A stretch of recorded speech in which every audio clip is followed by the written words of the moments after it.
warahmatullahi wabarakatuh. Alhamdulillahirrahmanirrahim. Wassalatu wassalamu ala asrofil anbiya'i wal mursalin wa ala alihi wa sahbihi rasulillahi ajmain. Puji syukur kehadirat Allah Subhanahu wa taala yang senantiasa masih memberikan kita kesempatan di siang hari yang berbahagia ini dalam acara berbagi pemahaman dari kami sebagai calon guru penggerak dan pengalaman tentang penerapan budaya positif di sekolah. Karena keterbatasannya, dengan segala upaya dan usaha yang ia lakukan, dengan upaya yang ia lakukan sudah mampu menjadi sosok panutan bagi kita bersama.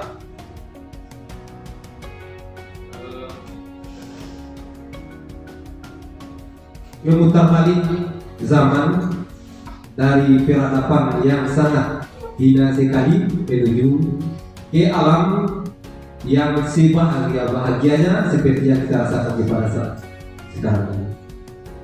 Yang pertama sekali yang sangat kami hormati adalah Ibu Kepala UPT STM 08 Sentosa.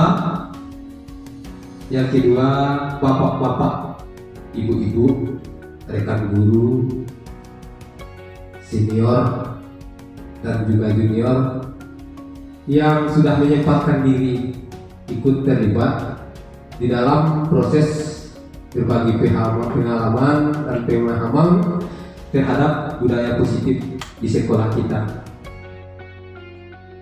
Baiklah Bapak Ibu semuanya, sebelumnya kami meminta maaf. Dalam tahapan ini bukannya kami berniat menggurui, apalagi memberikan wejangan, pencerahan dan segala macam kepada Bapak Ibu guru, apalagi terhadap senior-senior kami yang dapat hadir di sini. Kami menyadari dan mengetahui kalau Bapak Ibu senior kami itu sudah pernah jauh berlari, malahan sebelum kami belum pandai berdiri, apalagi di dalam proses pendidikan. Dan juga kepada junior-junior kami dalam implementasinya dalam sehari-hari, kami sangat melihat energi, kreativitas dan segala macamnya. Mungkin kalau dalam hal kompetensi kami tidak bisa menganggap kalau Bapak dan Ibu itu adalah junior kami. Intinya di sini konsepnya adalah kami hanya ingin berbagi pengalaman dan pemahaman tentang budaya positif yang kami pelajari di dalam program pendidikan guru penggerak. Sekali lagi kami mohon maaf yang sebesar-besarnya. Baiklah Bapak Ibu semuanya, dalam keadaan siang seperti ini, apakah kira-kira masih semangat? Apakah masih semangat? Oke, terima kasih. Bagaimana slogan semangatnya Bapak Ibu? Apakah masih semangat? Semangat. Iya. Luar biasa. Tetap semangat. Allahu Akbar. Nah, Bapak Ibu, dalam keadaan siang seperti ini, nampaknya ini yang rumah juga sudah memanggil, pikiran juga sudah kemana-mana. Ada baiknya mungkin kita ice breaking dulu sebentar. Oke, Bapak Ibu silakan berdiri. Kiranya boleh berpasangan. Dalam setiap satu pasang itu kita sediakan sebuah pena. Dan mencerahkan kembali sebelum kita masuk kepada acara inti. Oke, aturannya begini Bapak Ibu. Kita kembali di masa kecil kita, di mana ada dulu nyanyian dan seperti permainan kepala, pundak, lutut, kaki. Kepala, pundak, lutut, kaki. Nah, sekarang yang kakinya karena terlalu jauh di bawah, mungkin ibu-ibunya nanti susah, kita ganti kakinya dengan pena. Jadi pena itu diletakkan di antara bapak dan ibu. Jadi nanti kalau disebutkan kepala, kita pegang kepala, arahkan tangan ke kepala, begitu juga pundak dan lutut. Nah, ketika ada nanti aba-aba pena, maka Bapak Ibu yang berpasangan berebutan untuk mengambil pena yang sudah diletakkan di antara Bapak dan Ibu semuanya. Siap? Siap. Oke. Siap. 1, kepala, pundak, lutut, pundak, kepala, lutut, pena.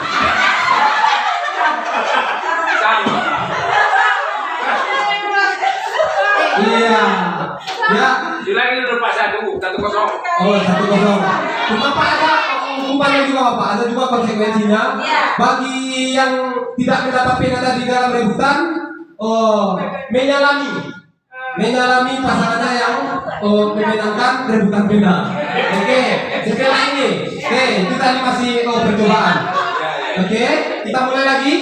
Kepala, pundak, lutut, kepala, pundak, lutut, pundak, kepala, pena.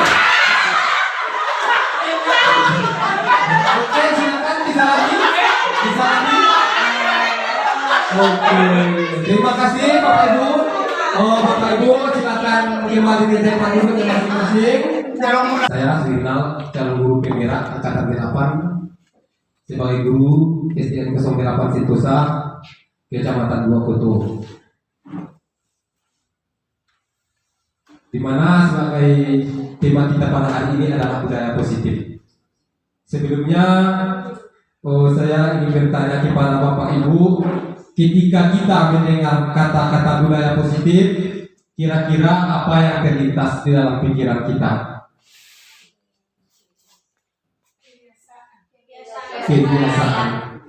Kebiasaan positif. Ada, bagus, benar. Apalagi kira-kira dalam kebiasaan itu, apalagi kira-kira Bapak Ibu? Nilai. Benar sekali Ibu. Terima kasih. Jadi ketika kita berbicara tentang budaya positif, pikiran kita mengarah kepada kebiasaan, kepada nilai dan segala macamnya. Di sini Bapak Ibu, budaya positif itu merupakan perwujudan dari nilai-nilai atau keyakinan universal yang diterapkan di sekolah. Jadi keyakinan universal itu banyak cakupannya, dari sisi religiusnya, dari sisi karakternya, dari sisi contohnya ada gotong royong, kerjasama, saling menghargai. Itu makanya mungkin disebutkan di sana universal karena luas dari cakupannya. Budaya positif di sekolah tidak dapat diciptakan secara instan, jadi tidak bisa diperbuat secara cepat seperti membalikkan telapak tangan, tetapi mungkin membutuhkan tahapan-tahapan di dalam proses pelaksanaannya. Jadi ketika kita berbicara tentang budaya positif itu, ternyata ada beberapa konsep inti yang perlu kita ketahui di situ. Yang pertama, perubahan paradigma belajar. Disiplin positif, motivasi perilaku manusia, kebutuhan dasar manusia, posisi kontrol atau restitusi, keyakinan jelas, dan juga segitiga restitusi. Jadi di sini ada 7 konsep inti ketika kita ingin menerapkan budaya positif di sekolah kita, Bapak Ibu. Di sini pembelajaran dengan paradigma baru, di mana pembelajaran paradigma baru ini dirancang berdasarkan prinsip pembelajaran yang terdiferensiasi, sehingga setiap siswa belajar sesuai dengan kebutuhan dari tahap perkembangannya, sehingga mewujudkan profil pelajar Pancasila. Di sini yang jadi harus kita garis bawahi, berdasarkan prinsip pembelajaran yang terdiferensiasi. Maksudnya kira-kira pembelajaran berdiferensiasi tersebut adalah pembelajaran yang berpusat kepada siswa. Apa yang dimaksud dengan berpusat kepada siswa, baik mungkin dari proses pembelajarannya, bagaimana kita bisa memihak kepada siswa tersebut di dalam proses pembelajaran, dalam artian untuk menciptakan bagaimana ia nyaman menerima pembelajaran yang kita berikan. Itu mungkin dari proses pembelajaran, dari itu mungkin kita harus merancang media pembelajaran, bahan ajar yang sesuai kira-kira dengan siswa, sehingga hasil yang kita harapkan itu dapat tercapai. Baik mungkin dari kondisi lingkungan kelasnya, apakah kondisi lingkungan kelas kita membuat mereka nyaman untuk menerima pelajaran, itu juga akan berpengaruh terhadap capaian mereka terhadap pembelajaran. Jadi yang kita guru ini hanya mengembangkan pelajaran mereka berdasarkan tingkat pengetahuan, preferensi belajar, dan minat mereka masing-masing. Toh murid kita itu kan punya tingkat kemampuan belajar yang berbeda-beda, minat dan bakat yang berbeda-beda. Tentu mungkin kita tidak akan bisa menyajikan versi yang sama untuk keseluruhan murid di dalam satu proses pembelajaran. Nah, tidak juga harus kita dalam 28 siswa harus menciptakan 28 versi, tidak mungkin pula seperti itu. Bukan begitu. Kita ambil domainnya, rata-ratanya, sebagian besarnya. Mungkin itu maksud dari pembelajaran berdiferensiasi yang dimaksudkan di sini, Bapak Ibu. Nah, sekarang yang kedua kita masuk ke disiplin positif. Jadi menurut William Glasser di tahun 1984 menyatakan, katanya setiap perbuatan memiliki suatu tujuan. Begitu juga dengan anak-anak kita. Apapun yang ia perbuat, baik itu bersifat positif ataupun negatif, berarti ada tujuan tertentu yang tersimpan di dalam memorinya sehingga ia melakukan hal tersebut. Nah, dia memukul temannya, dia tidak mau terlibat aktif di dalam proses pembelajaran, berarti ada tujuannya. Ada yang tidak terpenuhi pada dirinya dari kita seorang guru, makanya perbuatan itu muncul. Kalaupun perbuatan itu adalah perbuatan yang negatif, mungkin itu maksud dari sebagian kecil dari maksud penyampaian. Dengan mengaitkan nilai-nilai kebajikan yang diyakini seseorang, maka motivasi intrinsiknya akan terbangun, sehingga menggerakkan motivasi dari dalam dirinya untuk dapat mencapai tujuan mulia yang ingin ia capai. Jadi disinilah mungkin konsepnya kita sebagai guru itu harus mengaitkan semua tingkah laku, perbuatan, dan tabiat anak-anak kita itu kita kaitkan dengan nilai-nilai kebajikan yang kita inginkan. Sementara nilai-nilai kebajikan tersebut sudah kita bahas sebelumnya tadi, sangat universal, sangat luas, sangat banyak.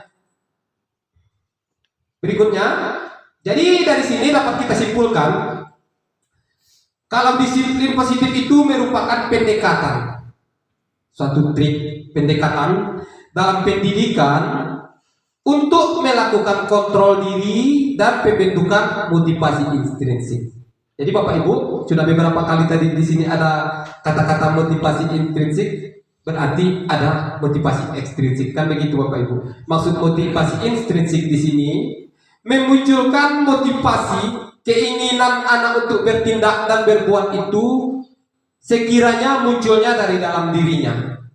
Jangan karena takut kepada bapak guru, segan kepada penjaga sekolah, atau apalagi karena takut hukuman. Nanti panjang lebarnya akan kita ulas di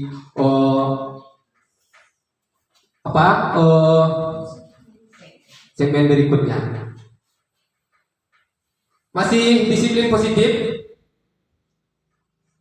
Disiplin positif tersebut lahir dari dalam diri siswa, bahwa bukan karena terpengaruh.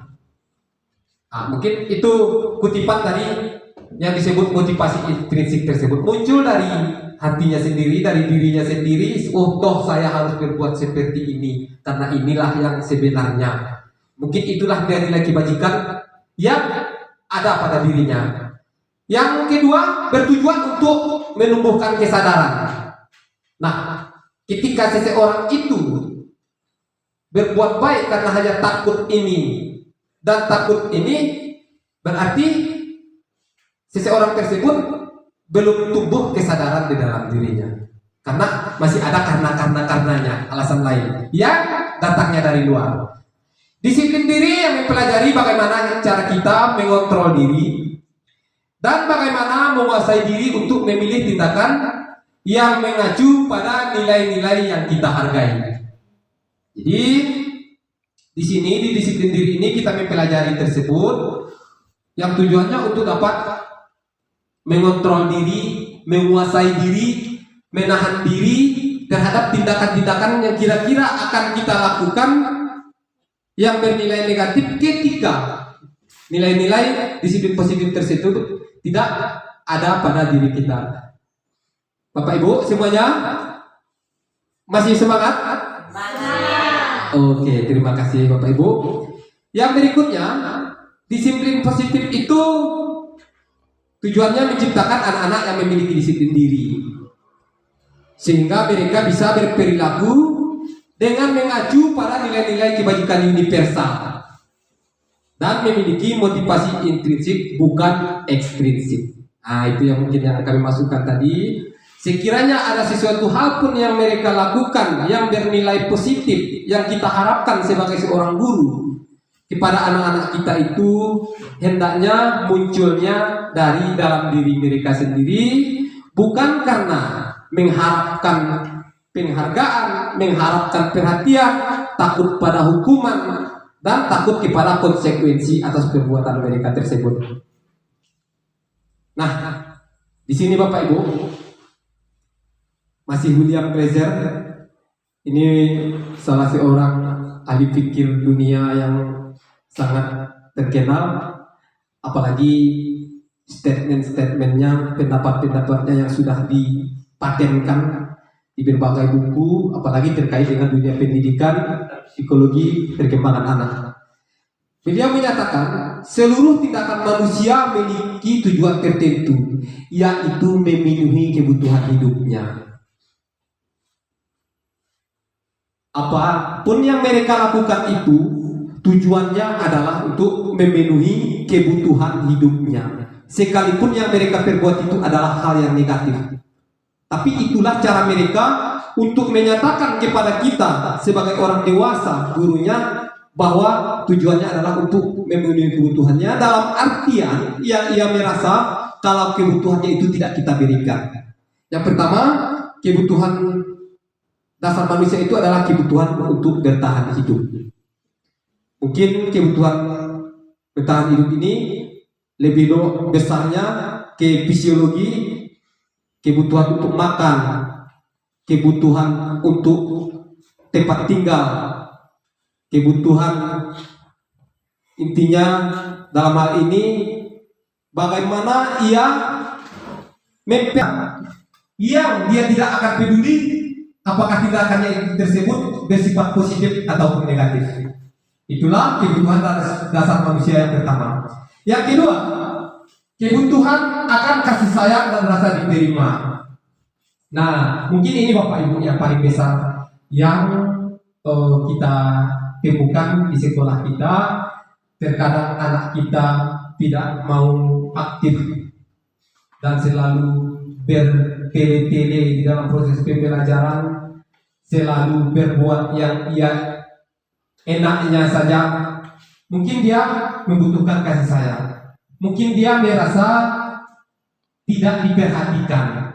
Jadi mungkin di sini kita membutuhkan sentuhan yang lebih terhadap tipikal anak-anak kita yang demikian, agar ia selalu merasa kita perhatikan, kita intai segala sesuatu perbuatannya, agar dia merasa kebutuhannya yang kedua itu terpenuhi dan dia tidak melakukan hal-hal negatif yang tidak sesuai dengan Baik mungkin keyakinan kelas yang ada pada kita, baik aturan-aturan yang ada di sekolah kita. Yang ketiga, kebutuhan dasar manusia itu adalah penguasaan. Maksud penguasaan di sini adalah dia ingin diakui, keberadaannya ingin diakui, kepintarannya ingin diakui, kreativitasnya ingin diakui. Jangan kita hanya diam dan seolah-olah tidak memperhatikan atas kelebihan-kelebihan yang dia dimiliki. Jadi dia penguasaan di sini itu maksudnya dia ingin diakui. Woi, kamu juara 1, hebat, hore, kan bisa kita implementasikan kepada anak-anak kita. Di situ dia merasa kebutuhannya yang ketiga ini terpenuhi. Ada seolah-olah rasa bangga yang kita munculkan kepada dia atas capaian yang dia dapatkan. Yang keempat, kebutuhan akan kebebasan. Jadi manusia itu tidak boleh merasa terikat. Dia harus kita beri kebebasan. Kebebasan menentukan apa langkah yang ia lakukan. Kebebasan untuk mengembangkan minat dan bakatnya. Dan banyak lagi kebebasan-kebebasan yang harus kita berikan kepada anak-anak kita. Namun harus kita garis bawahi Bapak Ibu, kebebasan yang akan kita berikan kepada anak-anak kita itu adalah kebebasan yang terbatas. Nah, namun rasanya kalau ketika kebebasan tersebut akan ia gunakan untuk hal-hal negatif, keluar dari konsep pendidikan yang kita agung-agungkan, mungkin disitulah kita meletakkan bahwa ada kata-kata terbatas pada kebebasan tersebut. Yang berikutnya adalah kesenangan. Semua manusia berhak untuk merasa senang, berhak untuk mendapatkan hiburan, berhak untuk mendapatkan di mana ia merasa nyaman dan tidak terbebani atas segala sesuatu apapun yang datang dari luar. Dalam artian kesenangan di sini mungkin satu persatu murid kita, satu persatu siswa kita yang ada di dalam kelas kita itu mungkin kita bisa mencari, melihat, mendeteksi kira-kira apa yang bisa membuat ia merasa senang. Jadi mungkin itu adalah kesenangan yang dimaksudkan adalah termasuk kebutuhan dasar manusia. Berikutnya Bapak Ibu, motivasi perilaku manusia. Ini mungkin masih anak itu, yang manusia itu, yang pertama dia akan menghindari ketidaknyamanan dan hukuman. Murid itu melakukan sesuatu karena takut dihukum. Itu masuknya kepada motivasi apa tadi Bapak Ibu? Motivasi intrik berarti motivasi yang datang dari luar diri. Oke, terima kasih Bu. Yang kedua, ini masih motivasi ekstrinsik, mendapatkan imbalan atau penghargaan dari orang lain. Jadi kita selama ini sebentuk reward, penghargaan kepada juara-juara umpamanya segala macamnya, itu juga mengandung konsekuensi yang kalau ada pendapat di artikel yang pernah kami lihat, katanya Bapak Ibu, beda-beda tipis katanya antara hukuman dengan penghargaan. Karena beda-beda tipisnya Bapak Ibu, karena sama-sama bisa memunculkan hal negatif pada diri anak. Kalau hukuman memunculkan rasa takut pada dirinya, mungkin orang psikologi akan lebih bisa menjelaskannya ketika hentakan itu, ketika benturan hati itu dengan rasa takut itu datang, mungkin akan berpengaruh juga terhadap perkembangan otaknya Bapak Ibu. Begitu juga dengan imbalan atau penghargaan ini akan menimbulkan konsekuensi yang lain pula. Bagaimana perasaan orang yang tidak mendapat Jadi ada juga pendapat yang katanya penghargaan itu merusak hubungan. Penghargaan tersebut mengurangi hasil, dalam artian mengurangi kualitas hasil. Karena anak kita itu berebut kita mengatakan di dalam kelas, anak-anak bapak siapapun nanti yang pertama mengumpulkan ke depan, maka dia dulu pulang, kan sudah terang. Atau bapak kasih pena, mungkin seperti itu bapak ibu. Menurut penelitian para ahli, terkadang yang anak kita yang melaksanakan proses pelaksanaan tersebut, tugas yang kita berikan tersebut, fokusnya berbagi. Yang pertama ke tugasnya, yang kedua ke hadiahnya. Sehingga terjadilah tugas yang dia laksanakan itu tidak maksimal. Cepatnya maksimal, hasilnya minimal. Jadi kuantitasnya terpenuhi, namun kualitasnya berkurang. Itu mungkin penelitian dari yang pernah saya baca di artikel juga, penelitian dari beberapa ahli tentang dampak dari penghargaan yang diberikan kepada siswa. Nah, jadi yang ketiga, yang motivasi intrinsik tersebut adalah menghargai nilai-nilai kebajikan diri sendiri. Murid melakukan disiplin diri karena sadar akan nilai kebajikan dirinya. Saya ingin melakukan ini karena memang itu yang saya ketahui, karena memang saya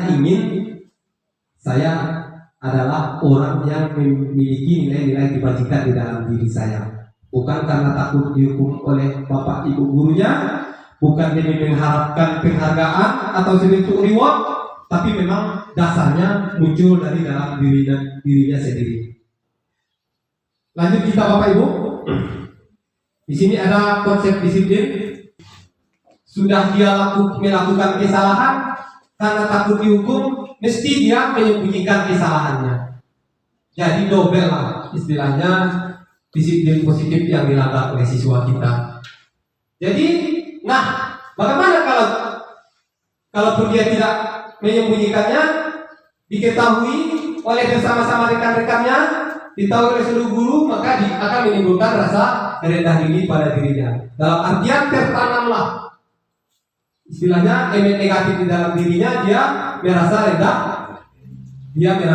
diri. Sedangkan kita sebagai seorang guru itu mengharapkan siswa kita itu adalah siswa yang percaya diri, full percaya diri, agar dia mampu mengeluarkan dan menampilkan segala sesuatu kemampuan yang ia miliki. Penghargaan juga seperti itu. Tidak efektif, merusak hubungan, mematikan kreativitas, menghukum dengan sistem perantingan, merampas hak untuk menghargai dirinya. Nah, itu mungkin yang kita jabarkan sebelumnya tadi. Ada banyak hal, kelemahan-kelemahan atau dampak negatif yang muncul ketika kita mengimplementasikan penghargaan tersebut di dalam mendidik anak didik kita di sekolah kita. Ini konsep disiplin dengan intensitas sukses. Konsekuensi maksudnya di sini Bapak Ibu, konsekuensi itu contohnya membersihkan kelas ketika seorang anak kita menumpahkan air, memperbaiki kembali fasilitas sekolah yang dirusak. Mungkin seperti itu Ibu. Jadi konsekuensi ini penguatannya jangka pendek karena masih dorongan dari luar, motivasinya dari luar, tidak bertahan lama. Itu maksudnya. Monitoring berkelanjutan.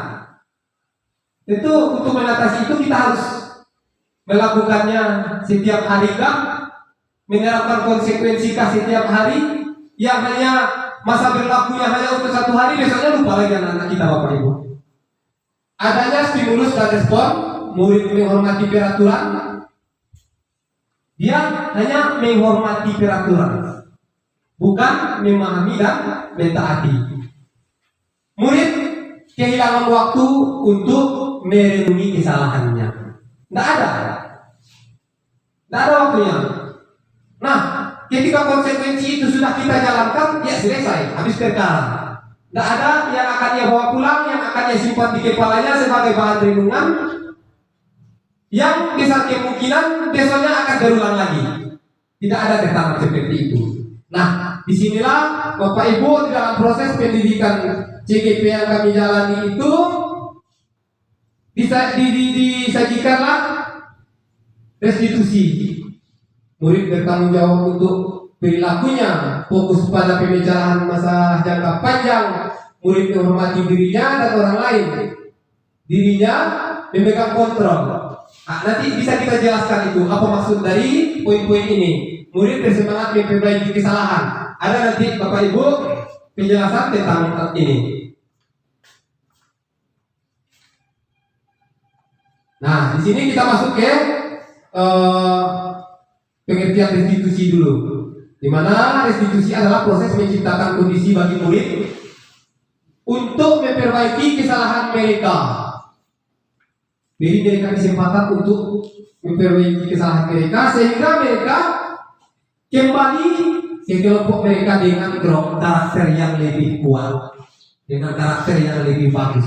Setelah proses restitusi tersebut kita sajikan kepada anak-anak kita, kita implementasikan kepada anak-anak kita. Di mana sebagai ciri-ciri restitusi tersebut adalah bukan menebus kesalahan, namun belajar dari kesalahan.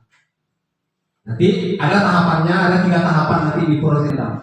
Malahan di dalam hatinya dia berterima kasih diperlakukan seperti itu meski dia sudah melakukan hal yang negatif.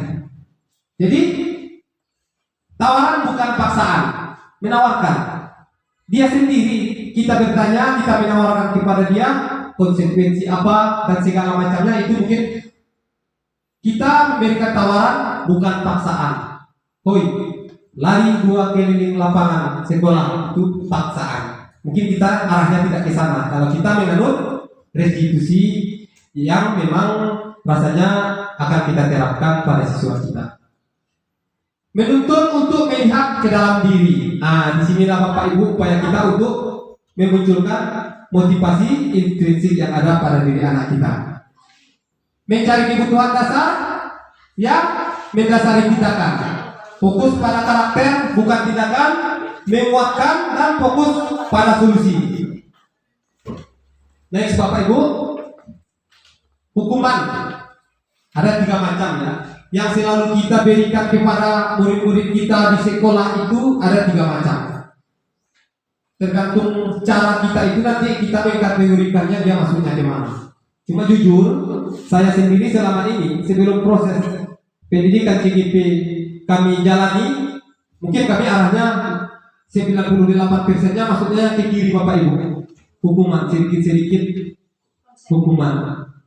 Jadi hukuman itu guru menghukum murid hormat bendera selama 10 menit contohnya. Guru marah dan murid merasa takut.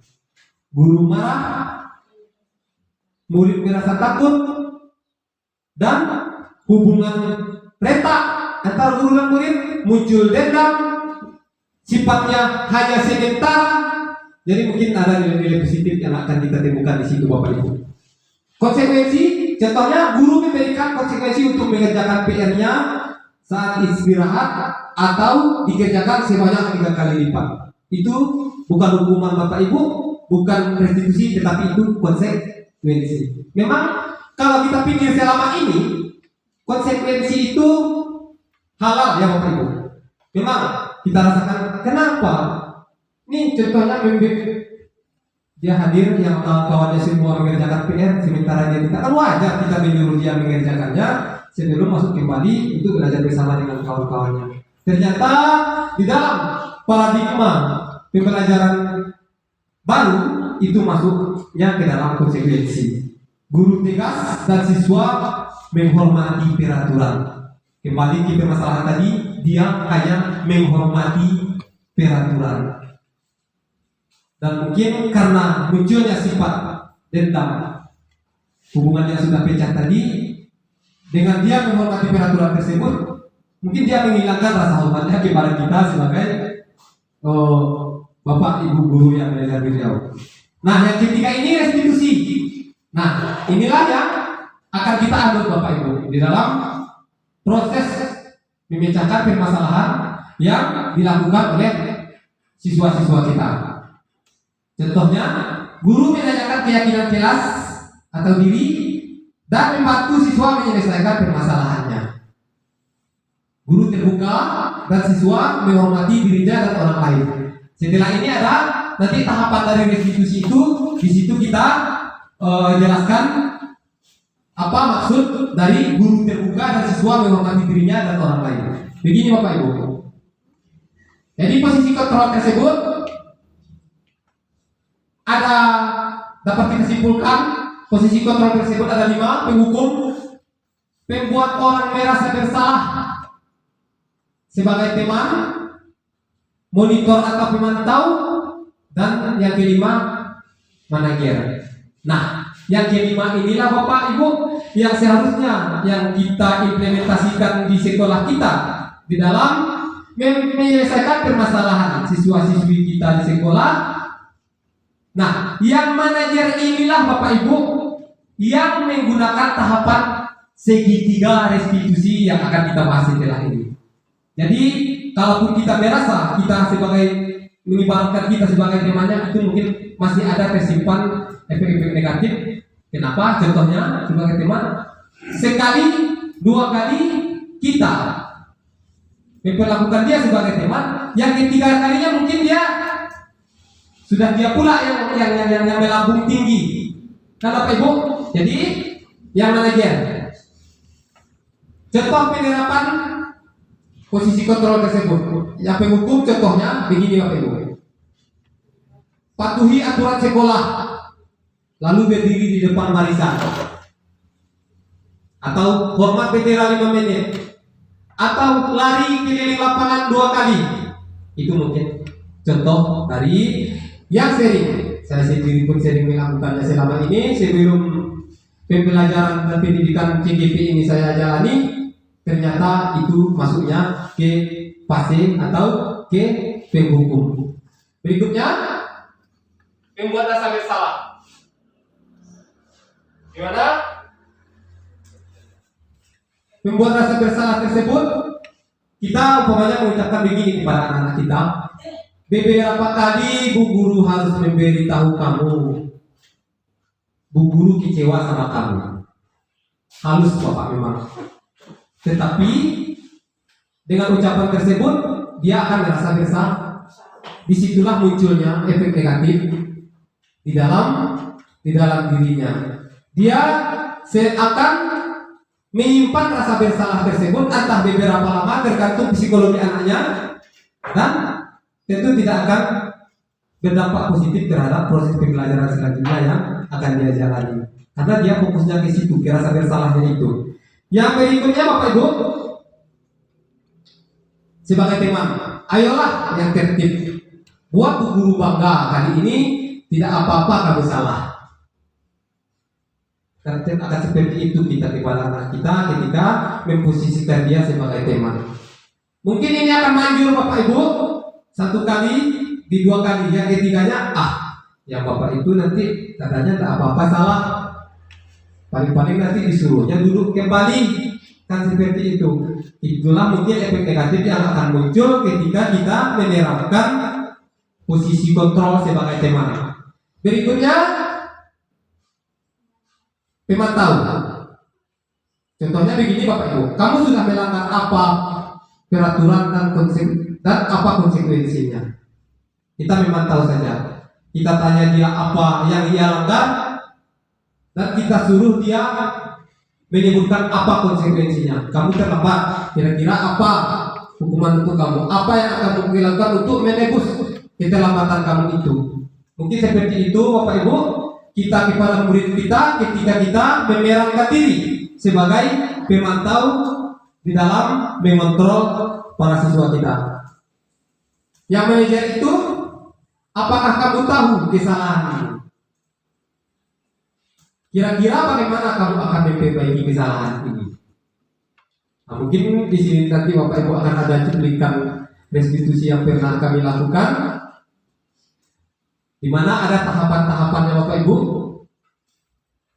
Nah, di sini sebelum kita masuk ke tahapan tersebut, ada di sini stimulus respon dan teori kontrol. Perbedaan yang membedakannya Bapak Ibu antara yang 4 tadi dengan yang teori kontrol yang harus kita terapkan. Kita selama ini beranggapan kebutuhan kita itu sama. Dalam artian, kalau kita merasa ini yang diperlukan, berarti seolah-olah kita merasa yang lain juga memang itu yang ia perlukan. Ternyata realitanya kebutuhan itu berbeda. Yang kedua, semua orang melihat hal yang sama. Sedangkan teori kontrolnya setiap orang memiliki gambaran berbeda.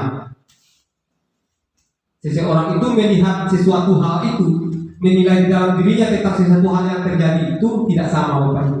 Mungkin itu yang kita paksakan selama ini kalau kita itu merasa sama. Yang ketiga, kita mencoba mengubah orang agar berpandangan sama dengan kita. Realitasnya kita berusaha memahami pandangan orang lain tentang dunia. Harus kita sadari cara pandang kita tidak sama, perasaan kita tidak sama dalam menyikapi sesuatu. Nah, tergantung kepada orangnya dalam memahami dan memaknai dunia.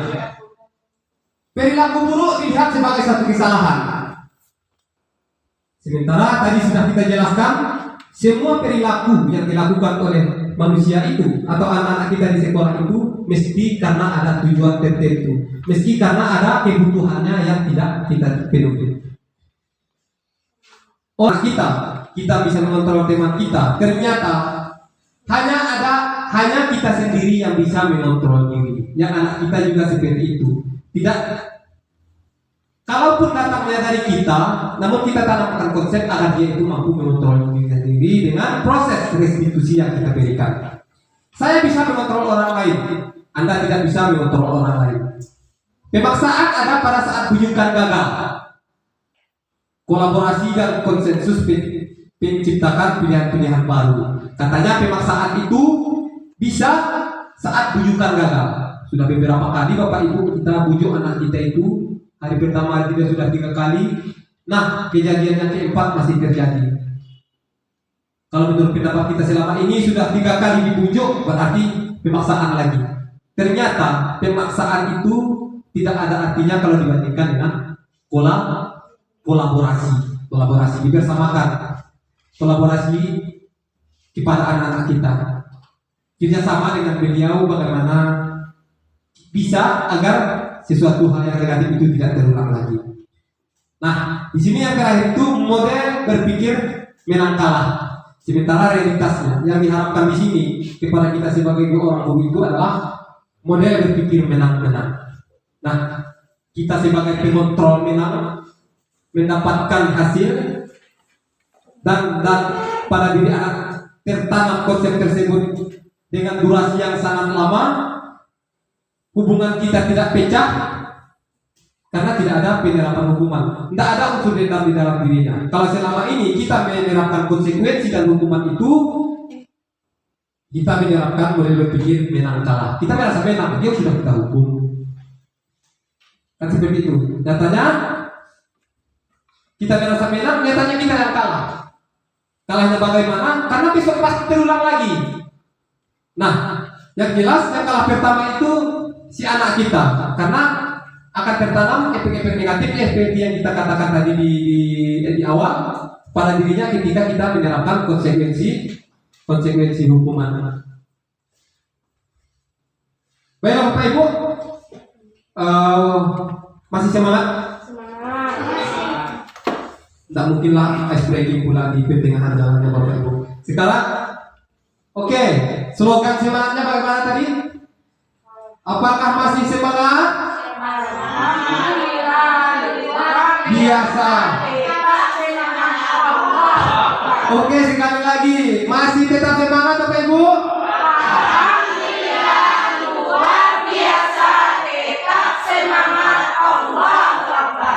Nah, kita lanjut Bapak Ibu sedikit lagi nih. Yang selanjutnya tadi posisi kontrol kita berpindah ke keyakinan kelas. Yang jadi pertanyaan di sini, kenapa keyakinan bukan peraturan? Nah, mengapa keyakinan kelas? Mengapa tidak peraturan kelas saja? Mengapa kita memiliki peraturan tentang penggunaan helm pada saat mengendarai kendaraan roda 2? Itu peraturan. Kalau kita rubah kepada keyakinan, tujuannya juga akan tercantum di sana nanti poin-poin positif yang sangat kita inginkan dan menghilangkan poin-poin negatif yang sangat kita hindari. Kalau di sini mungkin kira-kira apa Bapak Ibu? Mengapa ada peraturan kita harus menggunakan helm di saat berkendara roda 2? Kira-kira Bapak Ibu? Keamanan. Benar Ibu. Keselamatan. Benar Bapak Ibu. Nah, apa salahnya kita bentuk satu keyakinan kelas dengan menggunakan kata-kata positif, menjaga keselamatan, menjaga kesehatan, menjaga keamanan kelas. Kan seperti itu Ibu, kalau kita ibarat ini kan proses apanya di jalan raya. Kalau kita ibaratkan ke dalam kelas kan akan seperti itu kira-kira. Jangan kita katakan tidak boleh merusak fasilitas sekolah. Itu masih kata-kata negatif. Merusak, ada kata-kata merusak di situ. Apa salahnya kita ganti dengan menjaga fasilitas sekolah? Artinya sama, cakupannya lebih luas. Mengapa kita memiliki peraturan tentang penggunaan masker dan ini kita tentu bersama implementasi kami tentang pembuatan keyakinan kelas ini dengan tahapan-tahapan dari munculnya dari siswa kita ubah menjadi kalimat negatif, disepakati secara bersama-sama, ditandatangani tentang persetujuan kalau itu adalah keputusan bersama. Di sini adalah langkah-langkah dalam membuat keyakinan tersebut. Jadi lebih abstrak dari peraturan katanya, lebih nyata dari peraturan.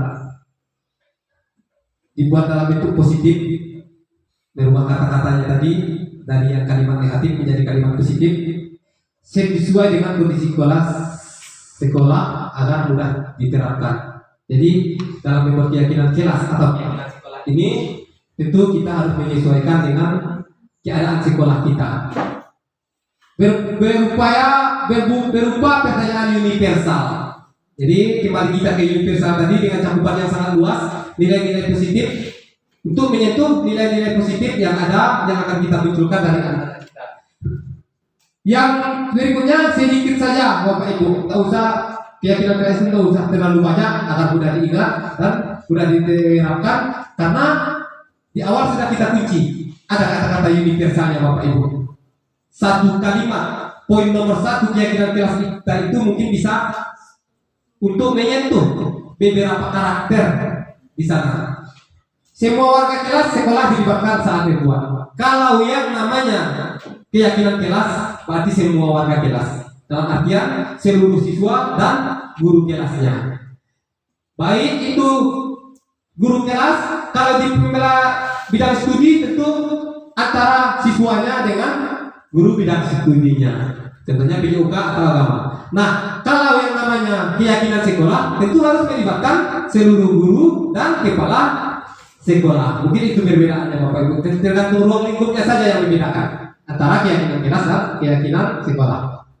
Nah, inilah dia Bapak Ibu tahapan restitusi yang akan kita coba terapkan di sekolah kita, yang kami sebagai CDP juga berusaha untuk memahami dan untuk menerapkan ini step by step perlahan-lahan untuk upaya meninggalkan paradigma lama yang selalu kami terapkan tentang penerapan hukuman dan konsekuensi yang memang sudah kami akui dari tadi, mungkin 85% ya Bapak. Mungkin segala tindakan yang saya lakukan terhadap siswa saya di sekolah ini masuknya ke hukuman dan konsekuensi. Jadi di sini Bapak Ibu, yang pertama menstabilkan identitas. Menstabilkan identitas ketika anak kita bermasalah, pas kita panggil jangan langsung mencak-mencak. Kan seperti itu Bapak mungkin maksudnya, kita stabilkan dulu. Contoh upaya yang kita lakukan ini, Assalamualaikum, tahu tak kenapa Bapak panggil ke sini? Dalam artian kita bawa dia dulu Pak ke suasana nyaman. Kita bawa dia dulu ke suasana nyaman, menghilangkan, sebetulnya di kepalanya sudah ada itu, sudah tahu dia kenapa dia dipanggil. Tapi kita bawa dia dulu ke suasana nyaman untuk memperoleh nanti jawaban-jawaban berikutnya itu yang memang munculnya dari dalam dirinya sendiri. Kita semua akan melakukan hal yang terbaik yang bisa kita lakukan. Contoh, yoga, kenapa kamu pecahkan ember tersebut? Kenapa kamu pecahkan tong sampah tersebut? Mungkin dia akan menjawab, si Andre Pak, diletakkannya di atas meja saya sedang menulis, diletakkan, saya tengok pecah. Oke, baik. Mungkin Bapak juga akan berbuat seperti itu ketika seorang teman meletakkan tong sampah di atas meja saya, sedangkan saya sedang menulis. Nah itu mungkin Pak, maksudnya menstabilkan identitas itu step pertama, tahapan pertama. Diciptakan dulu dia tidak terbebani, dia tidak merasa bersalah. Itu sentuhan pertama Bapak Ibu. Yang kedua, validasi tindakan yang salah. Kita tanyakan alasannya, kita berikan dipahami, oh betul. Kita okekan dulu Pak, sejelek apapun yang ia perbuat itu kita okekan dulu. Kita terima, seolah-olah dengan ikhlas kita menerima dulu Bapak. Baru tanyakan alasan. Nah, baru selanjutnya menanyakan keyakinan. Kita semua memiliki motivasi internal. Begini maksudnya Bapak Ibu. Oke. Nah, kamu sudah memecahkan tong sampah karena diletakkan si Andre di atas meja kamu. Tadi Bapak juga sudah sepakat, mungkin akan lebih dari itu lagi ketika pelakuan itu datang kepada Bapak. Namun, apakah kira-kira seimbang dengan kelakuan Andre yang diletakkan di atas meja kamu itu dengan pecahnya? Kira-kira anak Bapak Yoga, apakah kira-kira kamu sudah melanggar keyakinan kelas atau tidak? Kira-kira keyakinan apa yang kamu langgar? Step berikutnya muncul pertanyaan, nah oke, berarti kamu sudah mengakui kesalahan kamu dan kamu sudah menyebutkan keyakinan tentang apa yang sudah kamu langgar. Nah, kira-kira apa upaya yang akan kamu lakukan ke depannya untuk mengantisipasi agar kejadian yang serupa tidak terjadi lagi? Mungkin berpanjang lebar Pak, dia akan menjelaskan, saya akan begini, atau konsekuensi yang muncul, saya akan meminta maaf kepada ini. Kalau kasus-kasus lain mungkin, karena mungkin kasus-kasus pemukulan kepada temannya, saya akan meminta maaf. Kalau kasusnya mengambil barang temannya, mungkin saya akan mengembalikan, dan saya tidak akan, mungkin itu akan muncul dari anak-anak kita tergantung kasus yang dia perbuat. Pokoknya tahapannya di sini yang pertama menstabilkan identitas, validasi tindakan yang salah, dan menanyakan keyakinan. Di sini Bapak Ibu boleh nanti kita lihat bersama-sama tentang proses restitusi yang sudah pernah saya lakukan setelah ini nanti. Yang pertama saya sudah mencoba melakukan restitusi tentang anak kita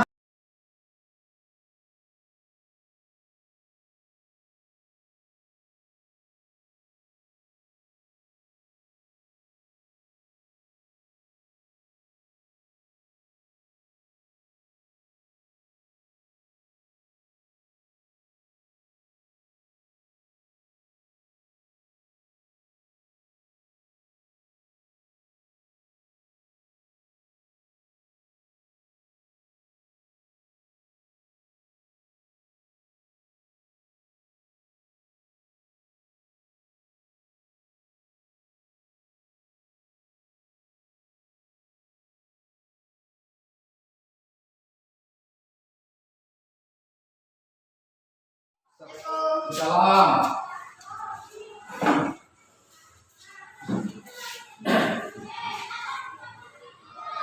Apa kabar Bapak? Tahu nggak kenapa Bapak panggil?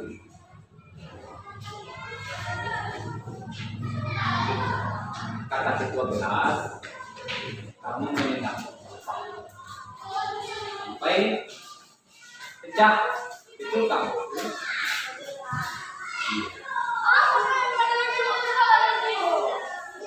Tidak apa. Sebelumnya juga pernah terjadi kakak-kakak kelas kamu memukuli tong sampah sampai pecah. Kamu melakukan itu pasti ada alasan, kan?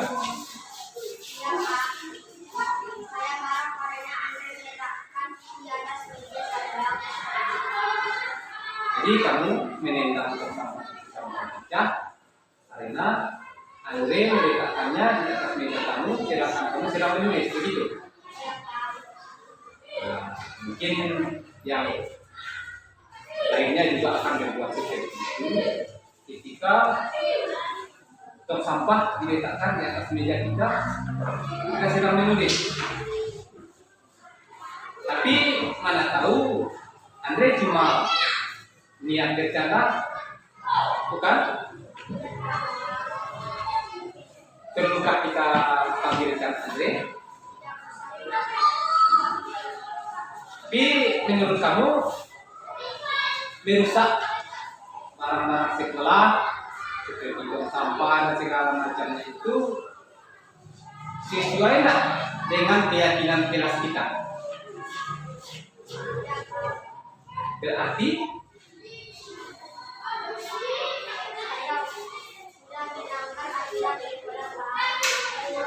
kira-kira keyakinan apa yang kamu nampak?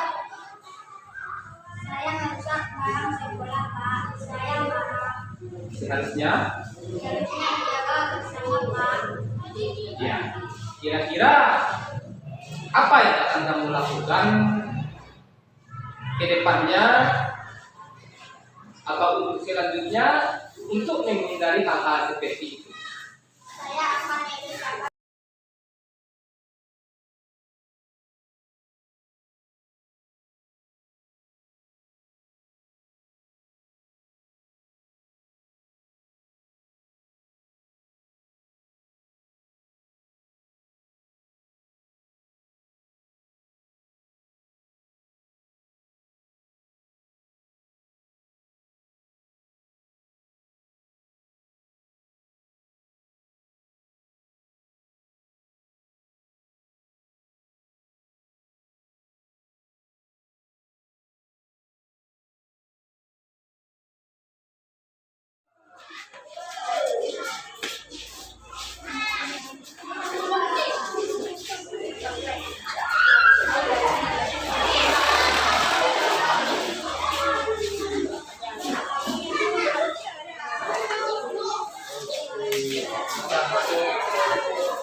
Mati banyak.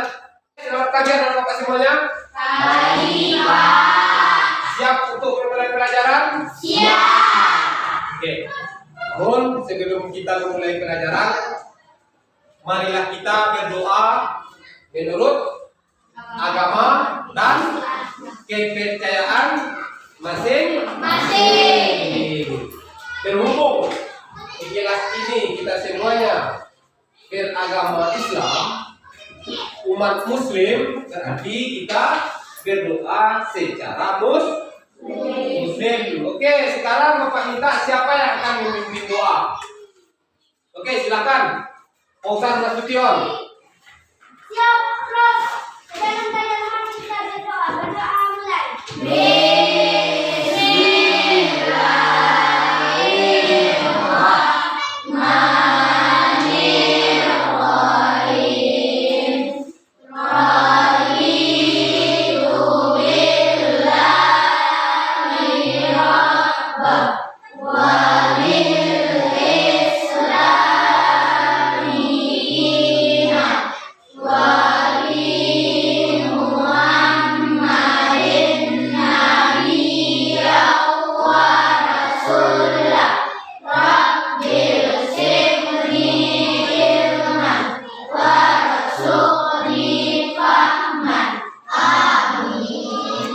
Amin ya rabbal alamin. Oke, kita sudah membaca doa. Namun karena kita tadi sudah mengaku muslim semuanya, ada baiknya setiap sebelum melakukan pembelajaran tentu kita harus berserah diri kepada Tuhan dengan membaca ayat-ayat atau firman yang sudah di firman itu apa? Itu adalah kata-kata Allah yang dituangkan di dalam Al-Quran.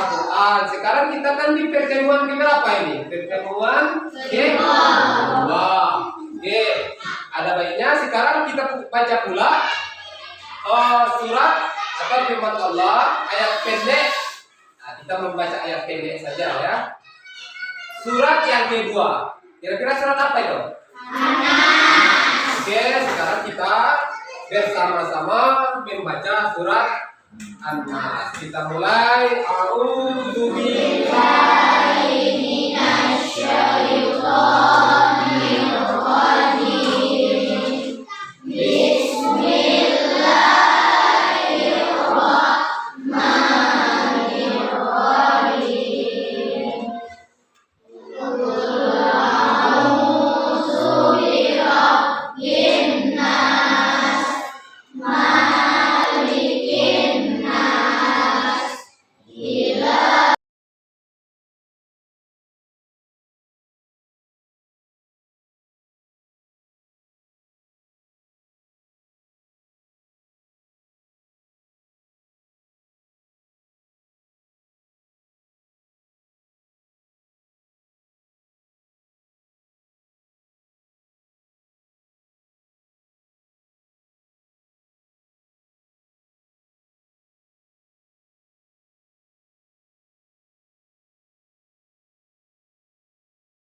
Semuanya, ini untuk pertemuan pertama kita di awal semester 1 kelas 6. Pelajaran apa? PJOK. Ada yang katanya PJOK, ada penjas. Ya, sama saja. Pokoknya tujuannya adalah belajar. Kan itu. Jadi di pertemuan pertama ini, Bapak mengajak kamu untuk membuat keyakinan kelas, bukan peraturan. Keyakinan kelas. Apa itu keyakinan kelas? Nilai-nilai kebajikan yang harus kita terapkan di setiap harinya di dalam proses pembelajaran. Dalam proses pembelajaran. Jadi nanti anak-anak Bapak masing-masing mengusulkan. Bapak kami nanti kita mengusulkan lewat tulisan nilai-nilai kebajikan yang akan kita pakai, yang akan kita pergunakan di dalam proses pembelajaran setiap hari. Ini kita bersama yang membuat aturan, tentu nantinya kita semua yang akan menjalaninya. Kita semua yang akan mematuhinya. Kalau kita katakan jelas, tapi ini makanya kita katakan keyakinan jelas. Nilai-nilai yang kita yakini, yang akan kita laksana. Paham anak-anak Bapak? Bapak berikan nanti ini kertas. Nah, Bapak tuliskan di sini nilai-nilai keyakinan yang menurut anak-anak Bapak. Nanti kita langsungkan di sini. Kita rumuskan di depan sini. Siap? Oke, sekarang silakan anak-anak Bapak tuliskan di sini.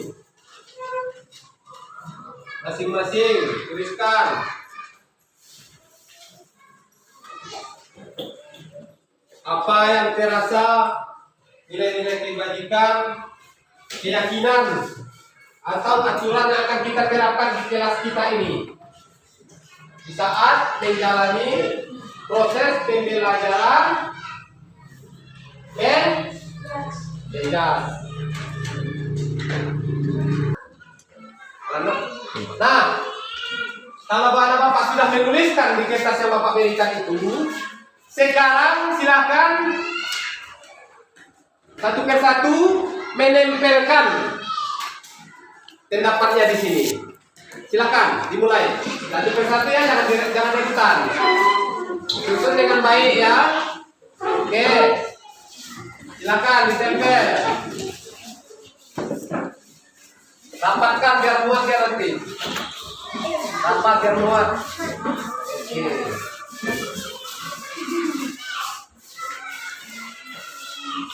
Tempel semua. Jangan rebutan.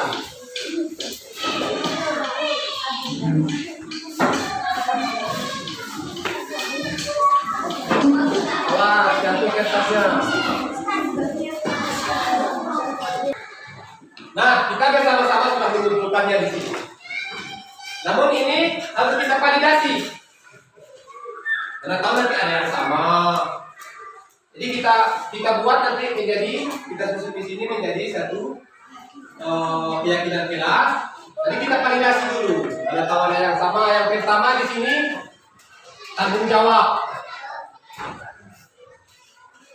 Nomor 1 tanggung jawab.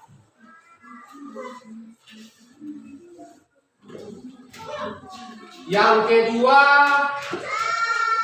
tidak berkata kotor. Tidak berkata kotor. Ini yang sering kita. Seterusnya, berpakaian olahraga. Nah, ini.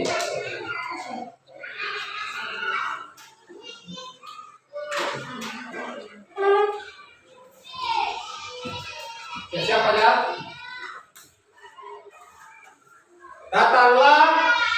Datang tepat waktu.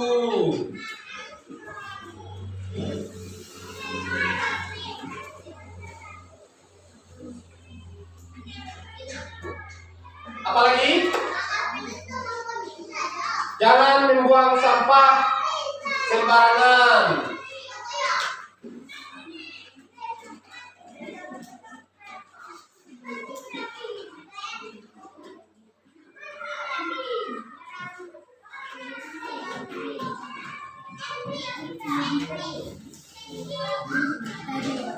Ada?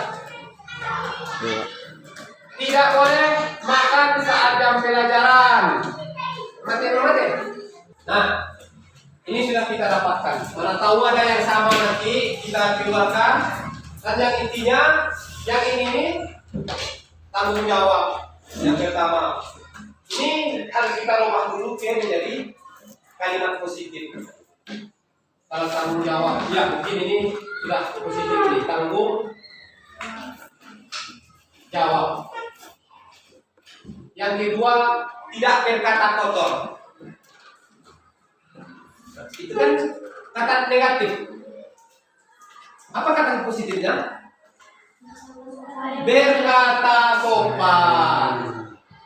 Berkata sopan pada guru dan teman. Yang ketiga, berpakaian olahraga. Nah, berpakaian lengkap dan bersih. Empat, datang tepat waktu.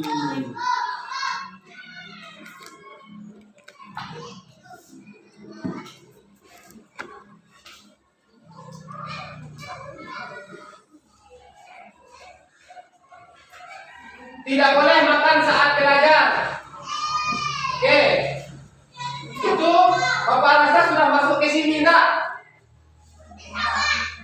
Ya enggak? Ya. Nah, berarti itu yang kita pakai. Apa? Sopan dan santun. 6,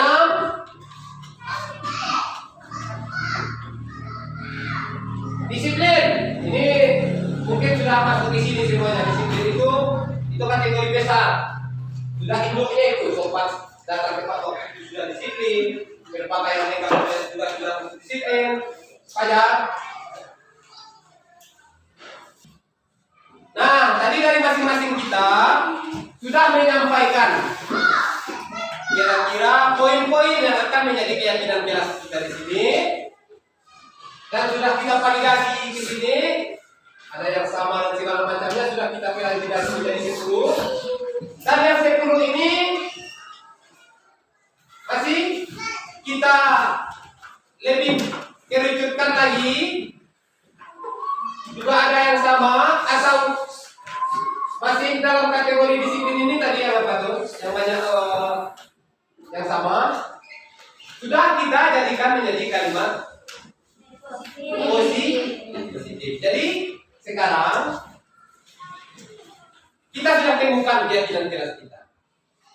Nah, namun ada satu lagi yang terpenting. Bapak meminta pendapat dari anak bapak semuanya.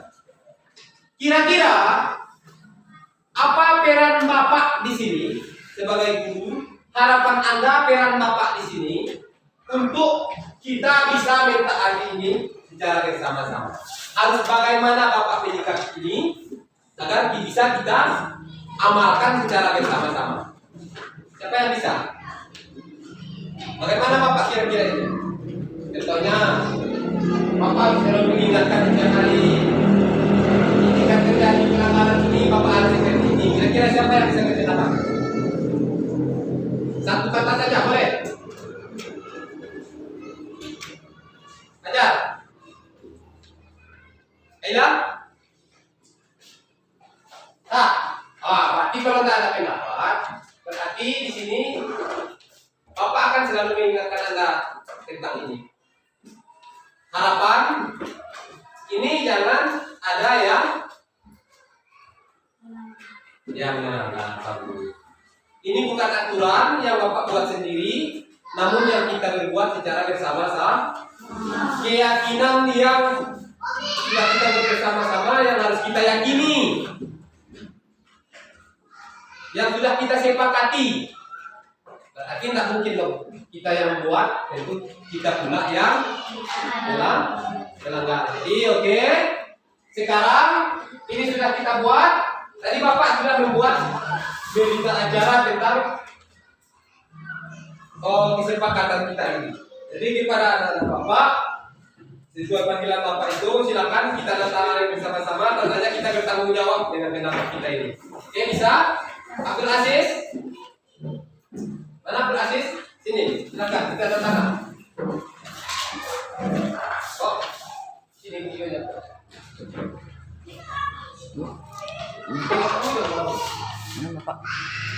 Tengok. Silakan. Abdul Aziz.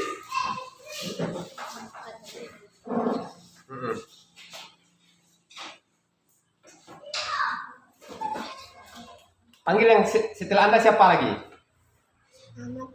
Ahmad Mukhtar. Silakan ditanda tangan. Ahmad Mukhtar.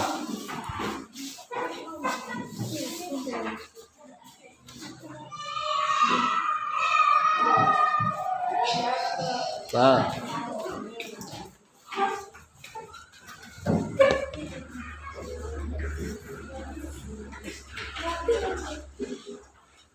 Panggil ya. Kita tanda tangani semuanya.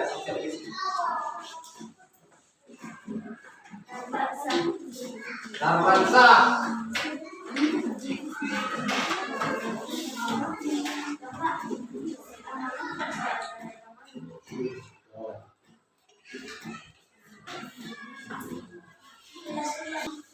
Nah, bapak semuanya, kita sudah selesai, sudah berhasil membuat satu keyakinan yang akan menjadi patokan untuk kita semua, untuk kita taati secara bersama-sama, karena ini adalah kesepakatan kita bersama. Ya, mudah-mudahan nanti dengan keyakinan kelas yang kita buat ini, kita akan menjalani proses pembelajaran yang menyenangkan, aman, tertib, teratur, dan mencapai hasil yang diharapkan. Apa hasil yang diharapkan? Kita memahami setiap proses pembelajaran yang dilaksanakan. Oke? Oke, dari itu mudah-mudahan kelas ini akan menjadi membawa kita ke arah yang lebih baik. Kita ucapkan alhamdulillahirabbil alamin. Assalamualaikum warahmatullahi.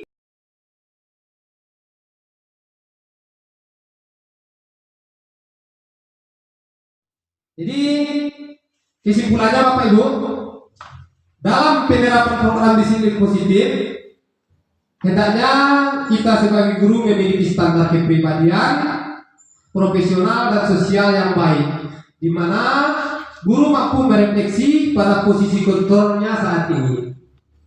Sedang di mana saya, apakah masih di dalam posisi sudah masuk ke ruang lingkup restitusi? Itu mungkin maksudnya bagaimana perjalanan dirinya sebagai seorang among atau posisi manajer yang menuntut murid menjadi insan yang berdiri, merdeka dan bertanggung jawab. Dan mudah-mudahan Bapak Ibu, semoga sesi belajar kita ini membawa manfaat sehingga dapat mewujudkan pelajar kita yang menganut belajar profil Pancasila. Salam merdeka belajar. Terima kasih. Semoga kita semua mendapatkan ilmu meski sedikit dari pertemuan kita pagi ini, dari sesi berbagi kami sebagai calon guru penggerak kepada rekan-rekan semua yang niatnya kembali saat kami ulangi dari awal tadi, kami bukan menggurui, bukan pula upaya kami untuk memaksakan kehendak berkolaborasi, memaksakan kolaborasi dan menularkan. Sementara jujur kami sendiri tadi sudah mengakui bahwa ini kami juga masih mencoba penjajakannya step by step. Mohon maaf kepada Bapak Ibu semuanya, senior, junior, kita semua hebat. Kita ini bergerak dan menggerakkan menuju guru yang hebat sesuai dengan pikiran Ki Hajar Dewantara. Billahi taufik wal hidayah. Assalamualaikum warahmatullahi wabarakatuh.